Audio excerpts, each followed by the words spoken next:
qu'ai-je fait pour mériter un tel sort? Mais Seigneur, je t'ai fait quoi? Mon Père, demandez pardon au Seigneur. Si je lui ai fait quelque chose, qu'il me pardonne. Vraiment, je souffre. Je ne comprends pas ma situation. Rien ne va dans ma vie. Oui, chers frères et sœurs, nous avons souvent entendu cela. Car nous pensons que tout le mal qui nous arrive, c'est une punition de Dieu. Mais ici, Jésus nous donne la réponse. Ce n'est pas une punition de Dieu. C'est pour la glorification du nom de Dieu. Souvent, des portes se ferment et d'autres s'ouvrent. Mais nous sommes tellement cantonnés sur la porte qui est fermée que nous ne voyons pas l'opportunité qui nous est offerte par Dieu par la porte qui s'ouvre. Oui, chers frères et sœurs, aujourd'hui, c'est le dimanche de la joie. Dimanche de l'étaré. Dimanche où nous sommes invités à manifester cette joie. Et qu'est-ce qui motive cette joie? C'est la miséricorde de Dieu. Dieu qui vient ouvrir nos yeux, qui vient nous accorder son pardon. Oui, chers frères et sœurs, l'évangile nous raconte la guérison d'un aveugle. Et dans cet évangile, nous voyons 3 réactions, ou 4. La première réaction, c'est la réaction de l'aveugle lui-même. Une réaction ou un cheminement de foi. Lorsqu'on lui pose premièrement la question, mais qui t'a guéri? Il dit, l'homme qu'on appelle Jésus. Et puis après, il dit, c'est un prophète. Puis après, il dit, mais c'est injuste. Il dit, écoutez, sa prière, c'est injuste. Et lorsqu'il rencontre Jésus, il confesse, je crois au Fils de l'homme. Voici un cheminement catéchétique.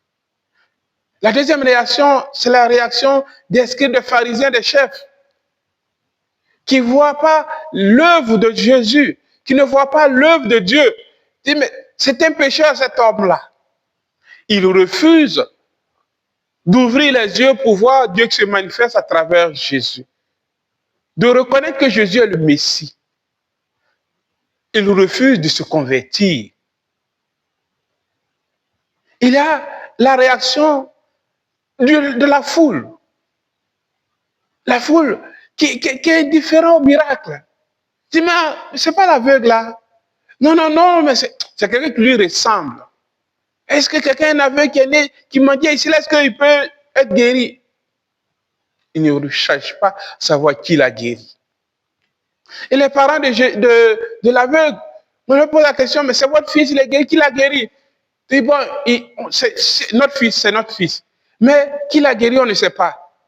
Il est assez grand pour répondre. Et le texte continue, ils avaient peur des chefs. Oui, la peur nous rend aveugles. Mes chers frères et sœurs, qu'est-ce qui nous rend véritablement aveugles? Ce qui nous rend véritablement aveugles, c'est le péché. Le péché qui nous empêche de voir la miséricorde de Dieu. Le péché qui nous empêche de voir Dieu tel qu'il est. Le péché qui nous empêche de voir les autres tels qu'ils sont. Le péché qui nous empêche nous-mêmes de nous voir tels que nous sommes et tels que nous sommes voulus par Dieu. Oui, chers frères et sœurs, nous sommes invités à nous convertir, à accuser nos péchés, à reconnaître nos péchés, à confesser nos péchés et à prendre la ferme résolution en comptant sur la grâce de Dieu de ne plus recommencer. Souvent, je souris, vraiment, merci, tu me comprends. Il ne s'agit pas de te comprendre, mais il s'agit d'accuser ton péché et de commencer un chemin de conversion. Il ne s'agit pas de justifier ton péché, car en justifiant notre péché, nous devenons de plus en plus aveugles. Il s'agit de reconnaître son péché, de confesser son péché et d'entamer un chemin de conversion en comptant sur la grâce de Dieu.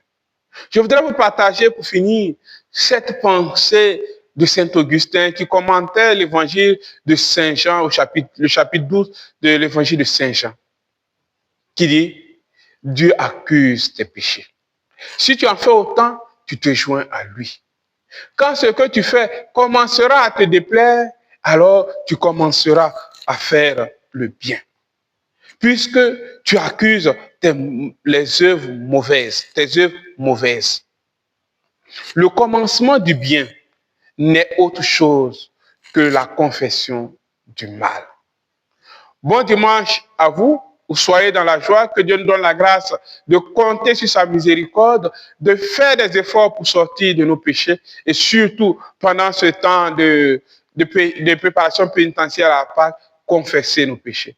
Que Dieu vous bénisse. Bon dimanche.